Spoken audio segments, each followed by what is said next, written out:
just a few months ago, there was this user named DJ Teddy B who posted a plea on the RV Living Forum on Reddit. Oh, right. I remember reading that one. Yeah, and reading it, I mean, it completely stops you in your tracks. So after his mother passed away, he and his sisters sold her house. Right. And he took his small portion of the inheritance and bought what he thought was this, sustainable long-term solution, a 32-foot Jayco Greyhawk RV. Which, by the way, is actually a very practical, increasingly common strategy. For a lot of people transitioning into vehicle residency, following the weather is a core survival mechanism. Absolutely. The plan was solid. He's going to head down to Arizona or Arkansas to escape the brutal Midwestern cold and then drive back up in the summers to be near his daughters. Yeah, but life happened. Exactly. The preparations to leave took just a few weeks too long. The weather turned violently cold, and he got trapped in the Chicago winter. Because he couldn't legally park the RV anywhere. Right, so he burned through whatever savings he had left, paying for a string of cheap motel rooms and commercial storage just to keep the rig somewhere. Which is incredibly expensive. So expensive. Yeah. So now he's online, basically begging anyone in the Chicago suburbs or southern Wisconsin for a small patch of land.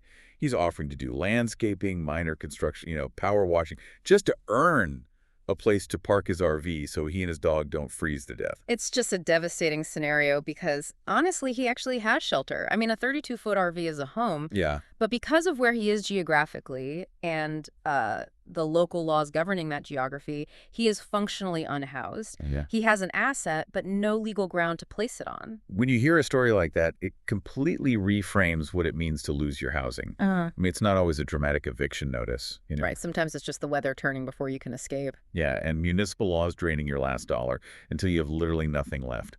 So today's deep dive is evaluating Illinois for the perfectly homeless state scorecard. We've got a lot of ground to cover. We do. Throughout this deep dive, we're going to build a complete picture of the state across 6 key categories to arrive at a final state score. Okay, let's unpack this. To understand what's happening on the ground in Illinois, we really have to start by looking at the scale of the issue. And immediately, we run into a massive contradiction in the data. A contradiction how?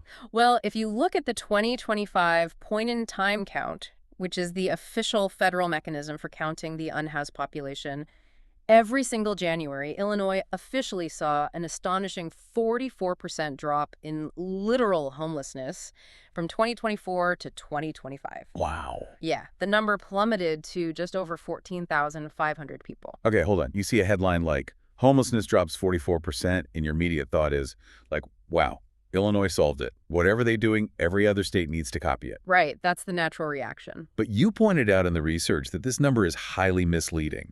Why is that? Because it's largely a statistical mirage. That massive drop was almost entirely due to a decrease in the newcomer migrant population being sheltered in the city of Chicago. Oh, I see. Yeah, so if you look outside the city limits at suburban and downstate regions like DuPage County or Macon County, they didn't see drops. They actually saw significant increases in their unhoused population. That's a huge distinction. It is, but more importantly, that official federal count only captures people who are highly visible. So, those sleeping on the literal street, in a tent, or in a registered shelter bed. I want to talk about who is actually experiencing this. Yeah. Because the demographics are staggering. The data shows that Black residents in Illinois are 8 times more likely to experience homelessness than white residents. Yeah. 8 times. Yeah, and we cannot gloss over why that is. That figure isn't an accident. No. It is directly tied to a history of structural racism, decades of redlining in places like Chicago, and systemic barriers in wealth accumulation. Absolutely. But wait, I need you to clarify something for me. The data says Black residents are 8 times more likely to be unhoused. But when I looked at the Latine demographics in our sources, the numbers seemed almost artificially low. Yeah. Am I misreading the data, or is the state missing something massive? You're not misreading it at all. You're actually touching on a phenomenon researchers call the Latino homeless paradox. Okay, what does that mean?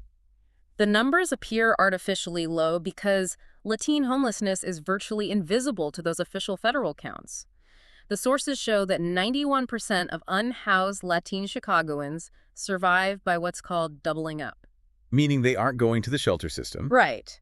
And they aren't setting up tents under an overpass. Exactly. Instead of engaging with the visible street system, they are living temporarily and very precariously in the overcrowded homes of friends, extended family, or even coworkers. Wow. So if you are listening to this, you might walk down your street, see fewer tents, and think things are getting better. Hmm. But the reality is entirely hidden behind closed doors. Yeah, you don't see it. You don't see the family of fives sleeping on a cousin's living room floor, or the immense stress that puts on the host family, who, by the way, might now be violating their own lease by having unauthorized occupants. Exact. But that doubled-up family is just as unhoused as the person sleeping on the park bench. They absolutely are. And the primary driver of this invisible crisis isn't personal choice or substance abuse, which are, the stigmas we hear all the time. Right.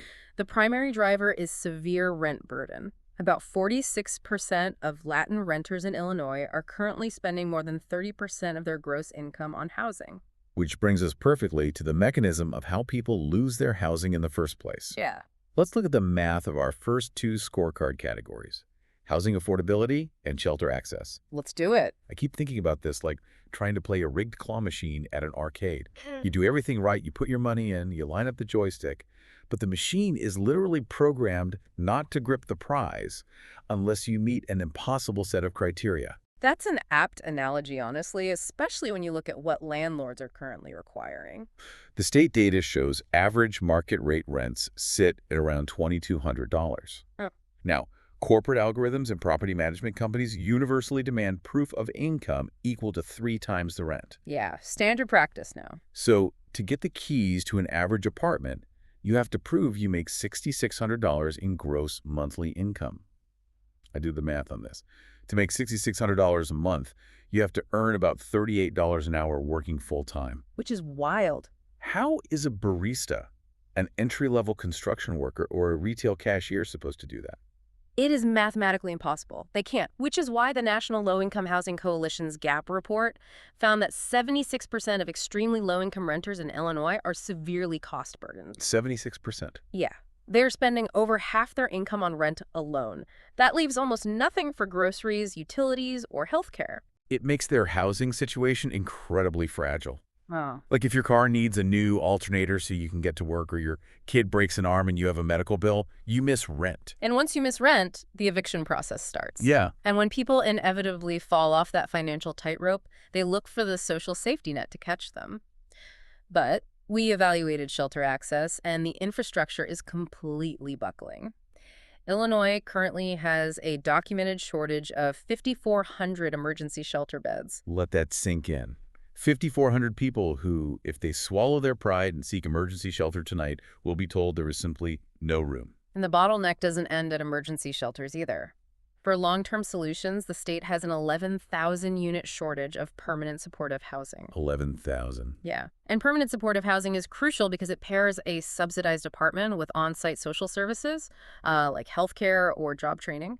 But why is there such a massive shortage? Well, over the past few decades, cities like Chicago systematically zoned out and demolished single-room occupancy buildings, SROs. Oh. These were cheap, bare-bones residential hotels that used to be the housing of last resort. Combine that loss with intense modern zoning laws and high construction costs, and those 11,000 units simply don't exist.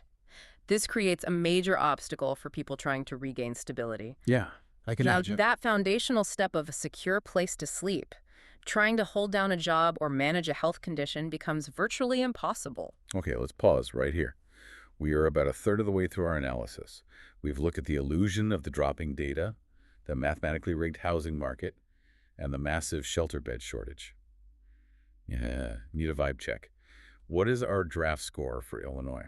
Based on what we've covered so far as a preliminary grade, I would give Illinois a D+ cut. A D+, that's rough. It is. Now, on the positive side, the state government has incredibly robust reporting and a very clear structural awareness of the problem. They aren't hiding from the racial disparities or ignoring the invisible doubled-up populations. That's true. But administrative awareness doesn't put a roof over your head. The sheer mathematical impossibility of the housing market, combined with that catastrophic shortage of shelter beds, creates a failing foundation. But remember, this is preliminary. We have to see how these policies actually play out on the street. Right. So let's follow the logical path of someone experiencing this. If the apartments demand income you don't have, and the emergency shelters turn you away because they are at capacity, where do you go? You take the only asset you have left. Exactly. You move into your car, just like DJ Teddy B in our opening story. This brings us to Category 3, vehicle dwelling friendliness, and Category 4, criminalization and enforcement. And this is where the policy landscape in Illinois pivots from being structurally inadequate to intensely punitive. I really want to dig into the DUI trap because when I read this in our sources, I thought I was misunderstanding it. Yeah, it's pretty shocking. Right.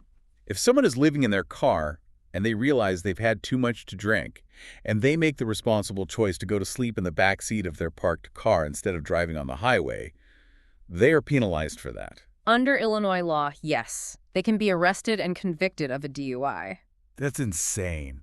The statute relies on a legal standard called actual physical control. The Supreme Court of Illinois has ruled that you don't have to be actively driving and the engine doesn't even have to be turned on. Wait, really? Yeah. If you have the keys in your possession and you are inside the vehicle, the courts can determine you are in actual physical control of that vehicle. But why does that law even exist? It sounds malicious.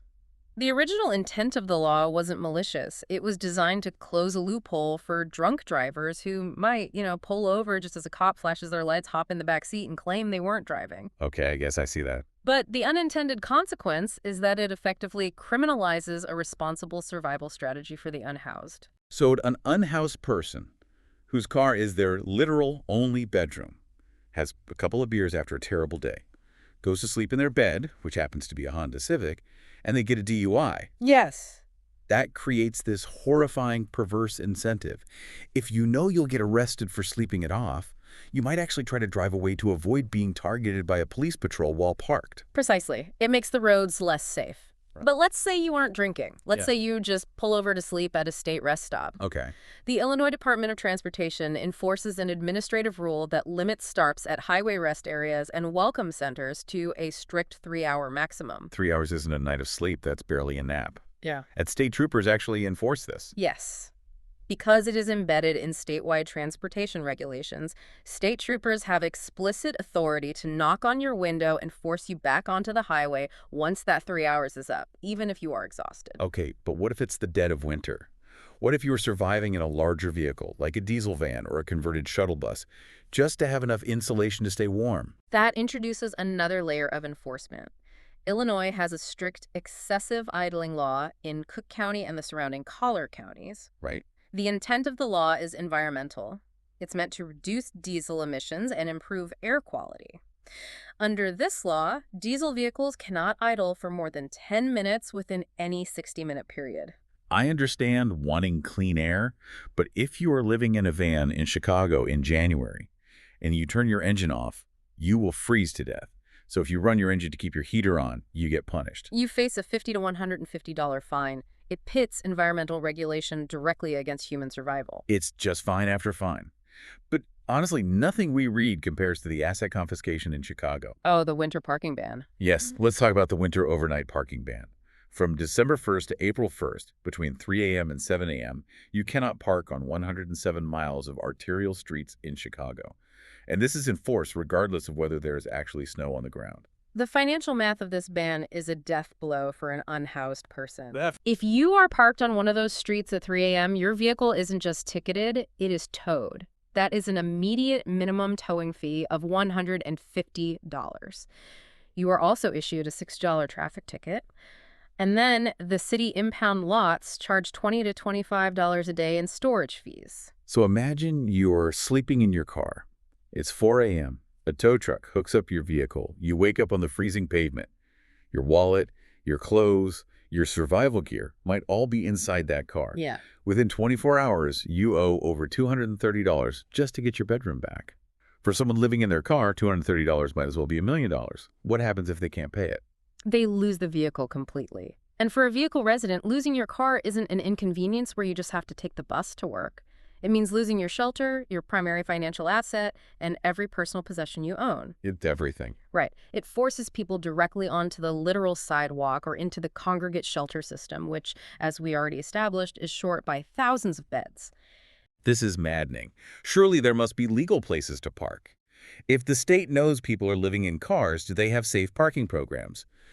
Designated lots with security and portable bathrooms where people can park overnight without being towed. Unlike several states on the West Coast, Illinois currently has zero public safe parking programs. Zero. Zero. In a state of almost 13 million people, why? The sources point to two massive roadblocks. First is premises liability law. This is the legal concept that a property owner can be held responsible if someone is injured on their land. Okay, that makes sense. Yeah, churches and nonprofits are terrified of lawsuits. If they let someone sleep in their parking lot and that person freezes or gets assaulted, the church could be sued out of existence. The second roadblock is strict municipal zoning and intense NIMBYism. Not in my backyard. It's easy to judge neighborhoods for being NIMBYs, but put yourself in their shoes for a second. If a city official says they want to put an overnight RV parking lot next to your local park, your immediate human reaction is probably going to be anxiety about property values, trash, and safety. Right, the anxiety is understandable. But when neighborhood coalitions actively block every single effort to create a safe lot, citing those aesthetic and safety fears, the cumulative effect is disastrous. If every neighborhood says not here, the state effectively makes existing illegal. This significantly weakens the overall picture. Yeah, I can see why. You have a state that heavily penalizes vehicle living through DUI traps and towing forfeiture, but refuses to offer a single legal alternative for the people doing it. It's a complete trap, which naturally leads to the question, what is the state actively doing to pull people out of this punitive cycle? We have to look at Category 5, outreach and social services, and Category 6, pathways to permanent housing. To understand the sheer urgency behind the state's outreach programs, we have to look at the health data. The Illinois Department of Public Health released a deeply sobering report showing that unhoused people in Illinois die, on average, 18 years earlier than the general population. Stop and think about that. 18 years. If the average life expectancy is around 78, we are talking about people dying at 60. Right. They aren't even reaching retirement age. That is almost 2 decades of human life stolen. Yes. And they are largely dying of treatable or preventable conditions. The leading causes are environmental exposure, literally freezing in the winter, or dying of heat stroke in the summer, drug-related overdoses, and chronic pulmonary diseases. Like COPD. Exactly. When you are sleeping outside or in a cold car, you are constantly breathing in freezing air, dampness, and vehicle exhaust. It destroys your lungs over time. The state government recognizes this 18-year mortality gap as a profound systemic injustice, which is why they launched the Home Illinois Plan. And this is where the deep dive actually gets a bit hopeful. It does. The Home Illinois Plan is aiming for what they call functional zero, meaning that when homelessness does happen, it is rare, brief, and non-recurring. And what I've found fascinating in the sources is that they aren't just using the same old, tired, bureaucratic playbook. They're trying some incredibly innovative pilot programs. Let's talk about SIVE. SIVE stands for Stability Investment for Family Housing. It is a direct cash transfer pilot. I love this concept. Instead of making traumatized people jump through a million bureaucratic hoops to get a housing voucher, a voucher that a landlord might refuse to accept anyway, the state is identifying vulnerable families and just giving them cash. Yeah, it's very direct. And the way they find them is brilliant. They use school district McKinney-Vento liaisons. Right, and for the listener, McKinney-Vento liaisons are federally mandated staff members in public schools whose entire job is to identify and support homeless students. Exactly. These school staff members see the kids coming to school exhausted or wearing the same clothes 3 days in a row, so they know exactly which families are invisibly doubled up in overcrowded apartments. That's the paradox we talked about. Yes. The state takes that information and gives those families direct cash on state benefit cards. It treats them like capable adults. If that family needs to use the cash for a security deposit, they can.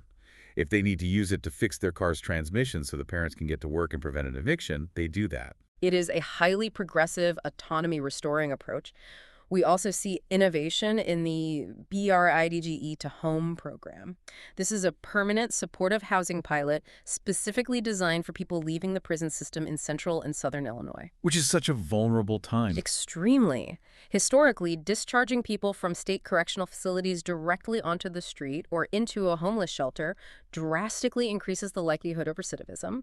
They have no stability, so they reoffend just to survive. It's the pipeline from prison to the street and back to prison. Precisely. By braiding together housing navigation, tenancy supports, and actual subsidized housing units before the person is even released, they are breaking that cycle. This helps offset challenges seen elsewhere. When the macro policy focuses on root causes like this, it does move the needle. Okay, we've traveled from the invisible, overcrowded couches of Chicago to the freezing, ticketed RVs in the suburbs, all the way to the state capitol where they are handing out direct cash transfers to keep kids in school. We need to synthesize this landscape. It is a landscape of severe extremes. On the ground level, the state has incredibly punitive, expensive enforcement traps that effectively criminalize the act of surviving in public. Yeah. But at the administrative level, you have high-level, well-funded efforts aiming for long-term racial equity and systemic change. It's time for the report card. I'll run through our 6 scorecard categories, and based on this deep dive, you assign the final grade. Let's start with category 1, housing affordability. I give it an F. The rent-to-income ratios are simply impossible for the working poor, with the average apartment requiring over $6,000 in gross monthly income to qualify. Category 2, shelter access. D. A massive statewide shortage of 5,400 emergency beds leaves too many people with absolutely no safety net when they lose their housing. Category 3, criminalization and enforcement. F. The application of the actual physical control DUI standard to individuals sleeping in their vehicles, combined with devastating winter towing policies that result in total asset forfeiture, is deeply punitive. Category 4, vehicle dwelling friendliness. F. 3-hour rest stop limits, strict diesel idling fines in the winter, and 0 public safe parking programs statewide make vehicle survival legally impossible. Category 5, outreach and social services. B+. The state deserves high marks for transparent structural health reporting on the mortality gap and their highly innovative use of direct cash transfers to vulnerable families. Category 6, pathways to permanent housing. C. Pilot programs like BRIDGE to Home are highly forward-thinking, but the state is still lacking 11,000 permanent supportive housing units required to meet the actual scale of the crisis. Which brings us to the reveal. What is the final perfectly homeless state score for Illinois? The final score is a D+. The Home Illinois policies are genuinely forward-thinking and deeply researched. However, a person currently living in their car in Chicago is far more likely to be towed into total destitution than they are to receive a permanent housing voucher or a cash transfer. Right. The brilliant policy goals at the top simply do not match the harsh, punitive reality on the ground yet. A D+. The ambition is clearly there, but the execution on the street is still punishing the most vulnerable. Before we go, I want you to consider one final thought. Think back to the Latino homeless paradox we discussed earlier. The 91% of unhoused Latin individuals who are doubled up in overcrowded homes. Yeah. Consider what happens to the children in those households. Without a permanent address, without a quiet room of their own to study in, how does that invisible form of homelessness quietly alter generational wealth and educational outcomes decades down the line? That's the Perfectly Homeless State Score for Illinois. If you'd like to support the project, visit perfectlyhomeless.com, grab a hoodie or t-shirt from the Etsy store, or buy me a coffee at buymecoffee.com/perfectlyhomeless. Every purchase and donation helps fund future episodes in this 50-state journey through homelessness in America. Thank you for listening, and I'll see you in the next episode.